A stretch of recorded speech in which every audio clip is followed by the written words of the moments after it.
Hey everybody, this is Chad Warren. Welcome to Rebel Renaissance Radio. It is Monday, March 24th, 2025, 7:34 a.m. here in Hot Springs, Arkansas, USA. Hope you're okay. The title of this video is What is a Mastermind Group? And you see this cool logo I found here with the compass uh, and the people coming together, different kinds of people for a sense of direction. Um, okay, so this is kind of holographic in that there's a couple things nested into each other here so that I can explain this concept by my specific way I want to use it. All right, so I have befriended these podcasters around the occult conspiracy topic space because that is my has been my topic of interest, as many people for a long time, essentially influenced by the rise of the internet and the accompanying rise of a negative vibe uh, since all the pop culture is gone since 2012. Everything's been down. I agree with Chris Knowles last night. He was talking on a new show called oh, it's by Miguel Connor of Aeon Bot Radio. It's called Gen X, not Meltdown, something. And it was actually a good discussion because his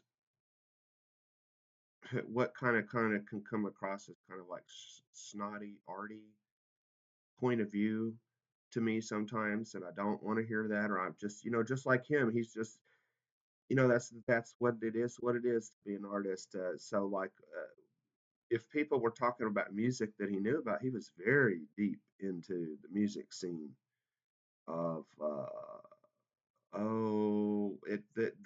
there was a guy that was helping field the questions, Rob or something. I don't know what his name is, but he evidently has a lot of a music career. I think that he's been involved with, or at least as an avid show goer, and they got to talking about him living in Washington D.C., Bad Brains. They were talking about what do you call that? Hardcore music, punk music, and how it eventually became Green Day in corporate shit. Basically no different than David Lee Roth. They were so the same corruption happens in all groups, and in this talk, what we're talking about here applies to all groups. And the topic of cults and cult leaders and gurus and all this comes up. Basically, so what I'm saying is that, like a lot of people, we're told that hey, even in 2025, it's probably a smart business idea to get a YouTube channel. And I'm a weird type of person where I have had experience acting and all that kind of stuff. And I would be more like, this sounds pretentious to say this, but I would be more like a Quentin Tarantino type where I want to do all of that. I want to write it, I want to direct it, I want to film it. When the indie projects that you do have to wear all these different hats and stuff like that. But I guess what I'm saying is like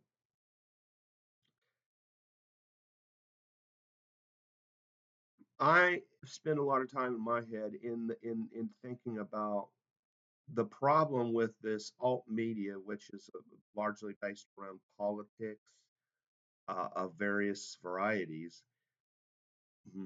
But you basically have a bunch of people that don't fit into the mainstream of society or don't want to, and they're trying to do something different. So that's a valid concept to me because there's something that's my general idea, is that the way that the Freemasons, the secret societies, Luciferians, intelligence agencies, the Jesuits, etc., do a lot of controlling of the world is they polarize the differences. They inflame they are the masters of political science, like Mickey Mouse as the wizard in Fantasia, but they're casting spells. Oh, here's Aaron Tate. He's a total fucking prick. But we're gonna get half of you to like him and half of you to hate him, and it doesn't matter if you like or hate him. We're ahead of that game. We've got we whether you like this or you hate it, we have contingency plans for that. See, so if you're just on this first order of thinking of this is what you think and this is this other thing, well then they got you. Can you see that? Just as easily. That's how they run the world here. Give you these little paper dollars and go up to the Walmart, and you know what I mean. Psychology is how you control people. So a, a lot of this is about you see how you see how the public relations is an important thing. And then now, am I saying I want everybody to act fake like these corporate spokespeople or these White House, press secretary people that sit up there and lie as a job and ignore decent questions? No, I'm not talking about those negative connotations that we have about things. Uh, I believe that these are tools that we are perverted by these secret societies, and the only way to fix this is to learn how to use these tools correctly to fight fire with fire. Essentially, if we see corruption, then it may very well be that we're being poisoned from an outside force, but that's a way we can look as a health indicator of society and say this group is weak. That's why they got infiltrated, and that's why they're acting a fool or whatever they're doing. So we can see those problems as opportunities. But yeah, if we want to stop the son of Sam and Charles Manson and the MK Ultra that we're in today with internet addiction, just how the everybody in the CIA, Courtney Love and whomever was going around giving acid out as fast as they could. Now they're giving out smartphones and cryptocurrency, whatever they got on the docket. So um, we're going to have to learn how to grow up and manage these things ourselves, right? So just because I've learned about mastermind groups from network marketing, and there's all this scammery that goes on that doesn't mean that masterminds are bad. It doesn't mean that network marketing is bad or business or whatever. It's just unfortunately, I don't know if this is natural or what, but I think as we get older, I think we can see that a lot of us that are antisocial, which is a big Gen thing, uh, we we did that. We both were closer to these boomer super selfish assholes, and we are the children of those super selfish generation. You know, uh, that made us grow up fast by abandoning us. So we are now the fuck ups that don't fit in groups, but we're trying to form groups, and so that's where you have all this problem with this alternative culture. Is that it never really gets on its feet, and so that's a big problem. Is that what does alternative media do? Well, it largely just bitches and moans about mainstream media. You know, let's talk about the new movies and how they suck. Well, why don't you make a movie? Good Lord, you know how much passion that there is built up about how shitty these fucking Disney movies are. My fucking roommate shows me, hey, look at this, and it's YouTube, and it's like these fan-made Star Wars movies. These fan-made Star Wars movies are literally better. Even if I can tell that it's CGI, I'm like, that shit, that looks better. So we're long past that goal as people. All let me shout out to all my cinephiles. That's a big.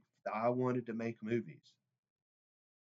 It takes a shitload of people to make a movie. It's like a fucking army, and that's cool. That is very cool. That is very cool. Like I've always amazed. I'm not the person that knows how to get that together traditionally. Reed Means is a friend of mine from the past that was nice enough to allow me to work as a production assistant on some movies with him. And so that's how I met my best friend Colin as well. So the point is that it was largely a bunch of far left people that were in his project. One of the projects was a political kind of in 2016 when Trump was on the new hot thing, kind of made by a banker. It was produced by a banker that he just retired and wanted to do this thing. I'm sure there was some economic tax saving reason for him to do it. But my point is that that bad thing about how people want to go to Hollywood to be famous and they'll do anything to do it. That's obviously a bit much and it destroys people and all that. But it is very impressive to see these same left wing people that if you didn't have them in that environment, I couldn't even be in the same fucking room with them. We would get in an argument quick, just such a difference of opinion. But when you're all working on a project that you all believe in, I mean, I suppose they all saw it as a step toward a career in movies because you have to help each other out. I do. So those environments are important for us to learn from as these creative developer type of people, and how the way that Hollywood dealt with all that was to kind of have this two fronts, to put up a good face. Traditionally, they would try to, but then all those people are just jack shit crazy and on drugs and whatever. Uh,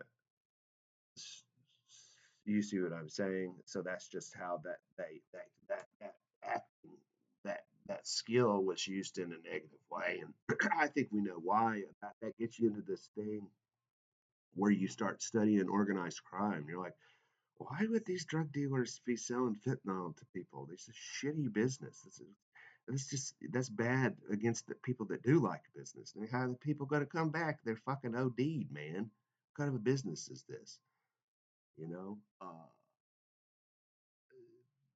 But actually, there's you see this with Disney, right? So what they do is they openly, publicly talk about this, where uh, a lot of people that are obsessed with Disney don't like it anymore. It's not anywhere near the quality that it is, and businesses go through these life cycles. And where it's at right now is they are able, because they are cult leaders, Disney, and they have all these skills that they use like this. But in this one, it's that these people have this obsessive fanaticism about being a fan and seeing themselves within the Disney world, which is the power of marketing. And then they attract these people, and then they act shitty to them. They charge them too much. They make it just as much as there's all these things you could pay money for with these passes so you get on the rides faster and all this. They actively use all these psychological tactics to see how far they can push that. And I think that's a two-way street. Number one, the first thing that Disney World is a big uh, human psychological experiment posing as a business. Number two, it's just a way to, if they're the problem is there's too many people at the park, right? So if you make it too expensive and whatever, then even if you have all these people that are bitching and moaning, as long as there's still people coming and you put up with it, These are the kind of people that will put up with it because they're hooked. They can't get out. They have their identity tied into Disney, just like how people get patriotic and get their idea tied into America. How that propaganda is used against them. And so we're all going to have to reset, and that's why we would need to have a mastermind group, okay? Because you need a place to speak freely. You need to brainstorm, to share all these ideas that you're not sure of, and other people might pick up something with that. And you need to police your own culture, right? You need a place to do that. But basically, in a mastermind group, let's focus here. So I'm talking about artistic production. I'm wanting to form a cooperative, co-creative community, right, where we solve problems, and you're essentially cutting out the middleman. And so I was speaking with a friend the other night. I won't give their name away, but the topic came up with, here's the big problem. You notice this is a circle, right? That's a good way to depict a decentralized group, and it has these little breaks in the circle.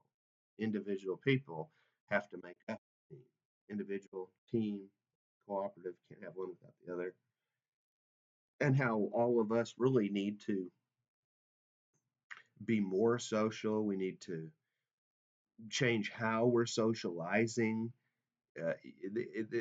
Psychologists call it the Mittenwelt. There's too much socialism. There's too much running of the world from the level of TV and media, these things that we have in common, right? So paradoxically, the purpose of being an individual is that you not be antisocial and separate and alone, although that's important. There's all those things, you need to be able to be a leader by yourself, but you also need to be able to work with other people. Uh, and that's it has this multiplicative effect, so that like each person is coming to the group with things they want to share and things they want help with. And that acts as a checks and balance health defense system. All right, so let's pull this in and pull this out. All right, so I will continue to use this example. Like, I want a mastermind. Why do I want a mastermind group? Well, I said that I want to work on these creative productions. I think that that's what our alternative culture is supposed to demonstrate, that art isn't just about drawing pictures and painting paintings, etc. Art is that you have to make a way because the way doesn't exist. That's the deal. That's what I learned from Quentin Tarantino. First he makes this little movie with his friends when he's working at the video store. That most of it got burnt in a fire, but he looked at what he did have and it was shit. He didn't have on film what he wanted, and then when he's making movies, he's like, the way he got into the business uh, was to work on other people's projects that they were leaving. And that this is very common in Hollywood, right? So he got in where he could fit in, and that's when he started making the romance, and natural born killers, and all of this stuff. And then the uh, but he wasn't, even though he was going through the front door, so to speak, of the movie dip business, as you're supposed to do it, he eventually had to take his own money and make Reservoir Dogs, and that's why he's in the movie, because you don't have any money to pay an actor, stuff like that. So just like there was no room at the manger for Jesus, eventually you're going to have to make a break for it, like a prison break. Okay. And that's why you need a mastermind group, because it's all about who you know, and that's both connections within the movie business in Tarantino's example, but then he had his own mastermind group that he could rely on. It's so that, and that's the way that community works, right? It's like everybody uses their skills as these bargaining chips. So in Reservoir Dogs, when they have the whole scene where the guy's getting his ear cut off, that everybody remembers from the movie. Well, one of the main reasons why that was in there is because he made a deal with, I forget the guy's name. He's the special effects makeup guy, right? And he was like, "Hey, if you write for me, you know, put me, they're going to help each other out." Is the point. And he owed somebody a favor. You see what I'm saying? So it is an example of a decentralized network. It's very ad hoc, and you're sharing members from one to one, and evidently that's where you get into the way that cults and the negative aspect of all that. And that's why in Hollywood it is all like you have to have sex with these people in order to get a job, favors, exploiting people within a network. And that basically they're all having sex with each other's, wives, and that for the purpose of dominating people and getting them to put up with what they shouldn't put up with. Uh, so yeah, that's how that negative takes over there, starting off with this strength about having flexibility in your human network. Okay, so let's look here what we can find about creating a mastermind group. Let's look online. What is a mastermind group? No. Let's see what Leo, the AI, says. A mastermind group is a peer to peer mentoring group. So it's like Napster, but with humans, where members come together to solve problems, share advice, and support each other's goals. The concept was introduced in 1925 by Napoleon Hill in his book, The Law of Success. Let's talk about this in a moment. The Law of Success. Because this is just ringing bells about when you get in the entrepreneurial space, there's these certain things they preach, and one of them is to readers are leaders. Okay, now this is important because this overlaps with my study of the occult and secret societies and Freemasons and all this stuff, because it's they're preaching all this positive thinking, which is magical thinking, which is that if you want to make a lot of money, that starts with your thought and your feeling and your goals, all that stuff. Okay, let's look at it. What's the law of success? Was a precursor to Napoleon Hill's Think and Grow Rich, which I'm reading right now. So let's think about that for a second in terms of the conspiracy, occult, alternative media, political, content, entertainment, whatever you want to call that space, tinfoil hat. Sam Tripoli has a podcast that is emblematic of what I see myself as within, and trying to figure out how to make content. And more importantly than making content, I'm trying to figure out how to make a community that I want to be a part of. Where's the alternative community? We're trying to make a community based on content, right? That these people make podcasts. But like my friend and I were talking the other day, you get this problem where the kind of people that are attracted to occult, conspiracy, alternative media are people that don't feel like they fit in. And then you have a problem because sometimes people may not like us because they suck. Uh, but sometimes they may not like our behavior and it's our problem. So there's a big attitude problem with all of us in this space. It's that we all tend to act like we know it all. And we want to talk about, Freemasons and Jews and Israel and Trump and this, that, and the other, but we don't want to talk about our own fucking problems that are much more closer to us, that we have much more ability to work on. So my general way I live is that it's all of this is on the table. It should be. Uh, Basically, to deal with the drama in a group, you need to have a system set up for it because it's going to come to you.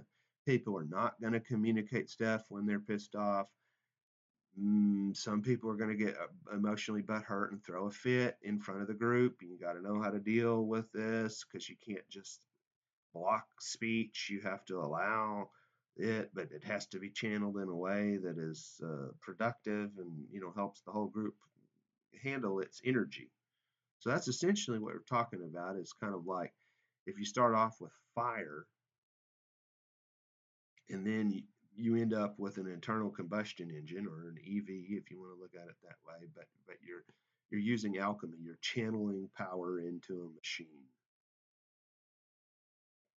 Only we're talking about a social machine that we're building, and we're already in a social machine of social media and all of that. So,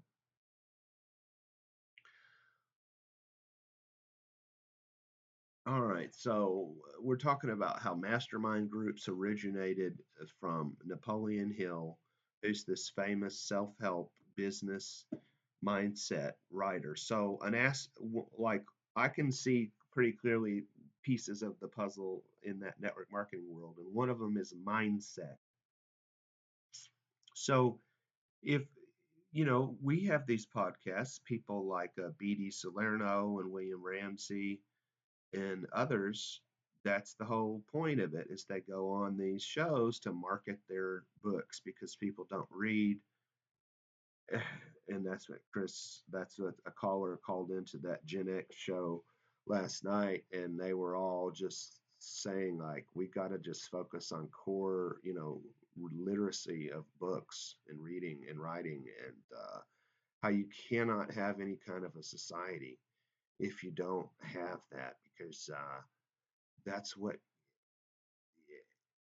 it is a whole different way that it works on your psychology to read books and listen to books and all that versus watching YouTube videos.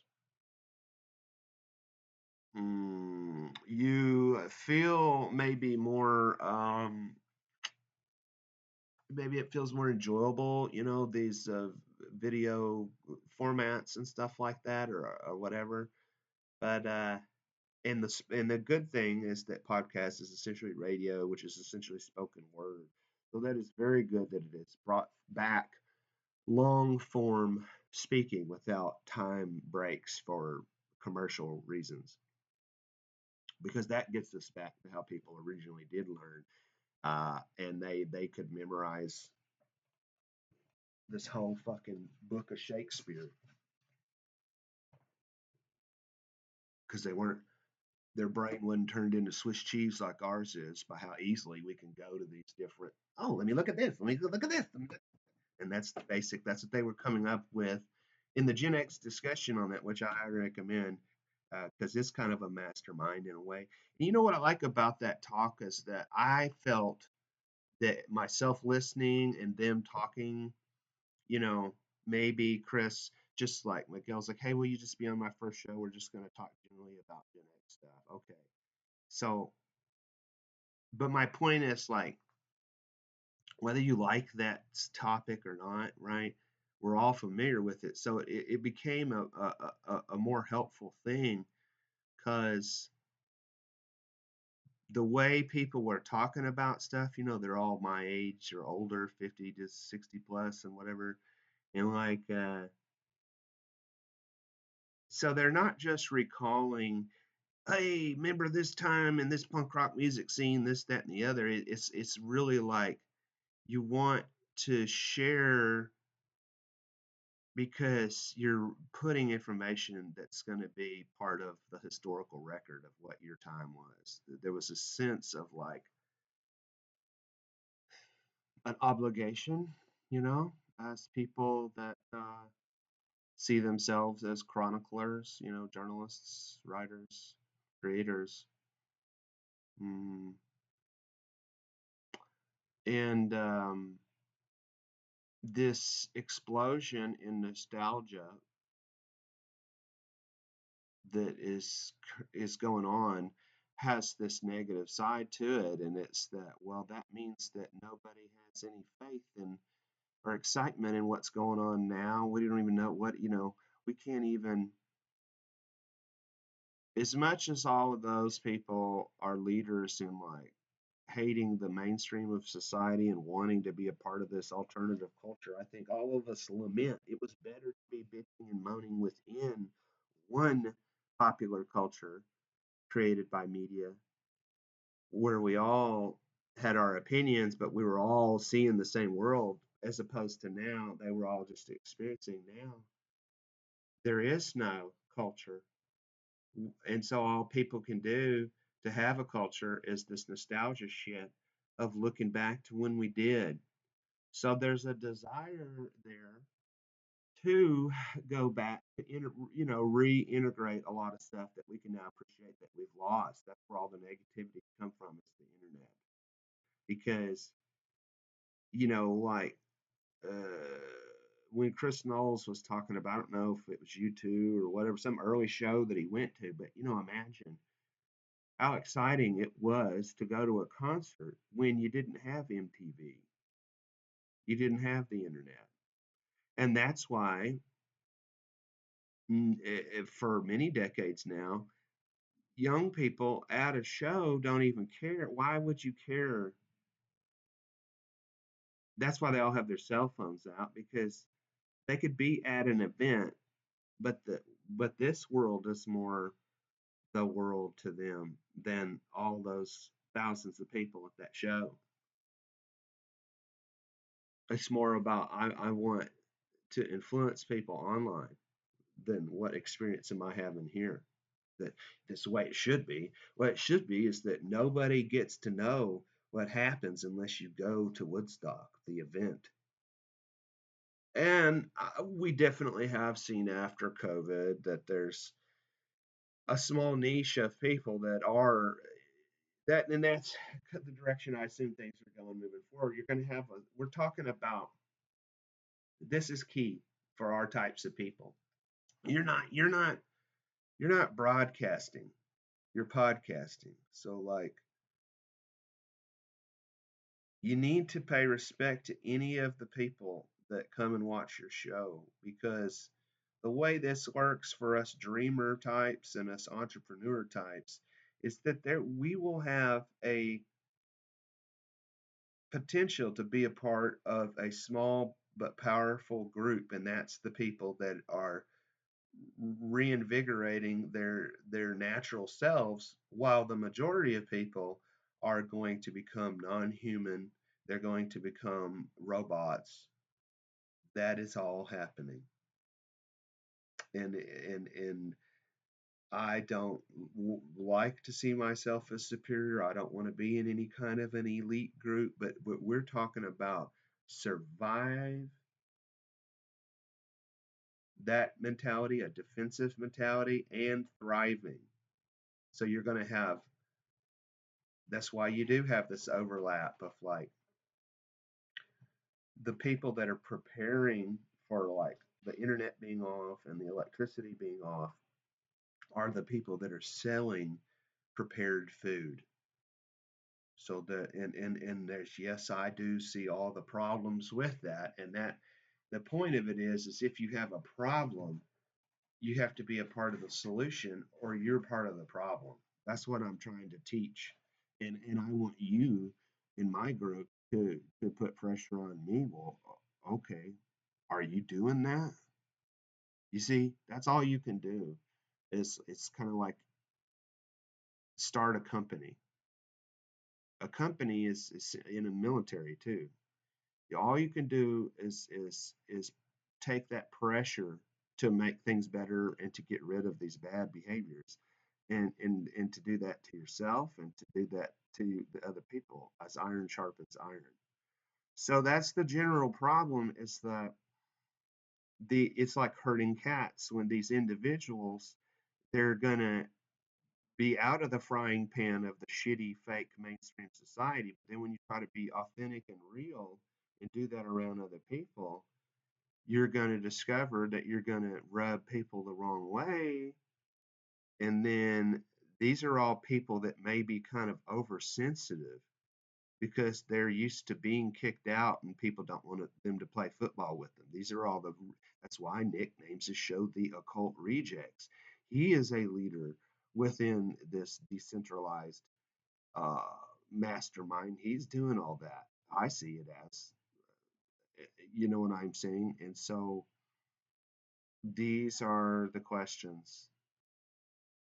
These are the questions because it's like people often want to start a business because they don't get along with other people, you know what I mean? They want to do it their way, and that they soon figure out you're going to have to deal with people. I don't know how many. It's so sad to see business like me working in landscaping and this kind of thing. Boy, you sure see all how that all goes. It's some, ex-military person with a bad attitude who's got trauma and they think they can work like a workhorse, and then they soon figure out you better hire some other people and get out of you working like a workhorse or you're going to be hurt and broke. And then it gets to be, does anybody want to work with you? You see what I'm saying? And they usually it's some, I'm a strong country redneck person and I've got the truck and all the money, but fucking every day I have to hire new people, usually Mexicans, because they're the only ones that'll put up with my bullshit. So we gotta have all these different archetypes in us. We all gotta learn all that stuff because all of those are in us. The drill sergeant, the nutty professor. Let me write that down. Got to have all those hats on. And it is crazy, but that's why we have all those characters in us, because we have to deal with those characters.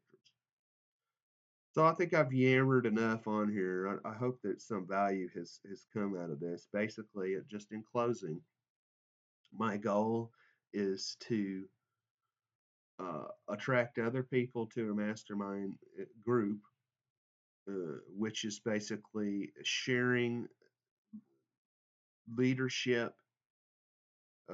It's a safe place for people that are passionate about wanting to achieve their goals and get better about networking with other people together. The different people need to have similarities, but they need to have differences, right? And then your group is, once you get it going, you can use that group itself to attract new members. That becomes a sales funnel, okay?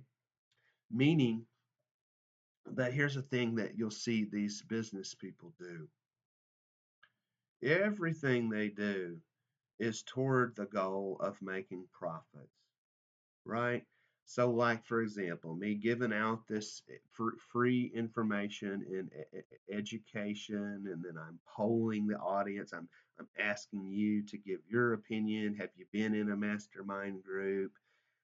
Do you have examples of how you left a business or a structure and started your own business, and how did you deal with your culture and being a leader and getting the most out of the whole team and all that kind of stuff. But my point is that the way that I was introduced to this is that in the world of marketing, you're trying to make sales, you're trying to contact people that want to make money from home, that have filled out the name and address, and that's your lead, and you're talking with. So the way that you make sales, this topic would fit under what's called relationship marketing. So you are attracting people to this group that's going to give them free information uh, by people that are currently in marketing.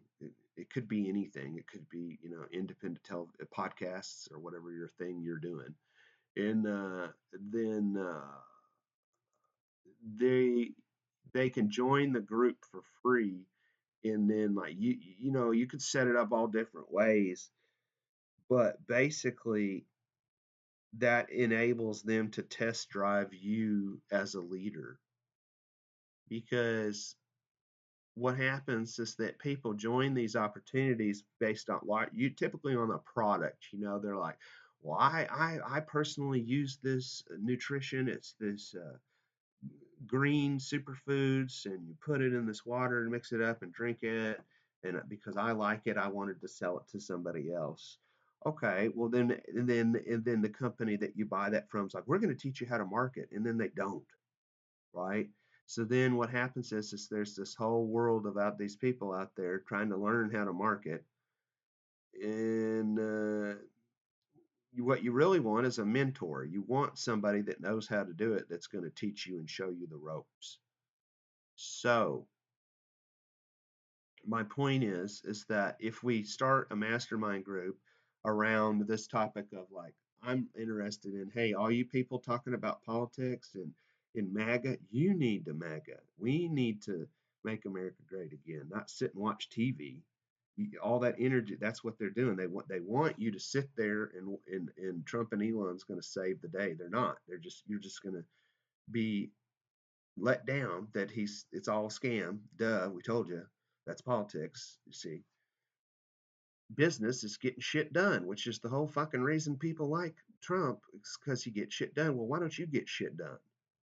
Everybody needs to have business skills. Everybody needs to have art skills.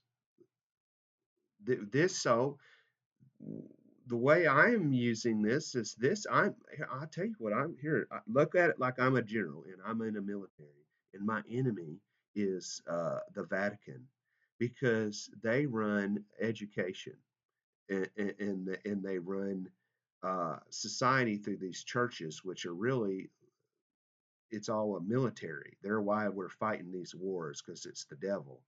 And so by starting a mastermind group, I'm competing with a college and university.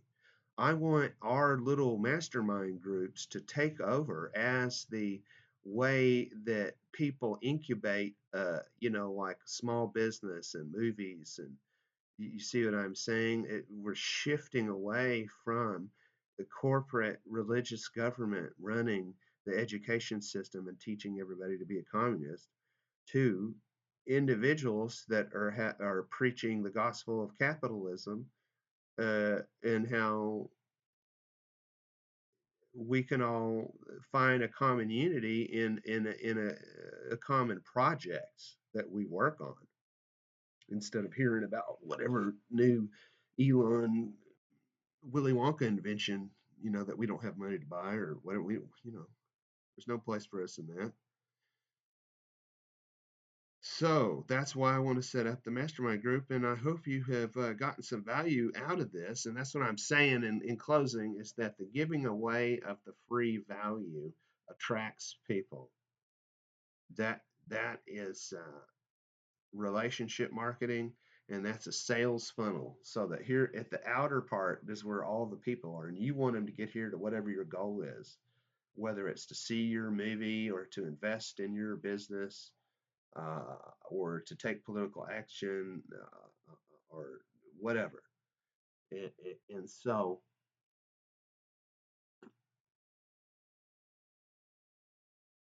it just quite simply is the antidote to, if you're not exercising your will, right? And you don't have you need to have a spiritual mentor. I mean, Jesus Christ, the way, the light, and the truth. That's your ultimate. Back to our thing about direction, right? You need to have your own sense of direction and what's right and wrong and what your goals are, what you bring to the table. And then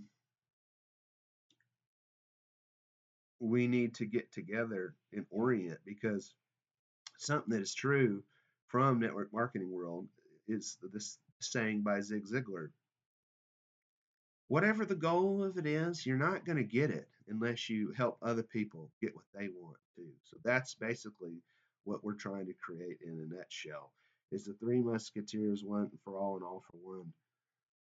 uh, Cult and culture. Okay, thank you very much.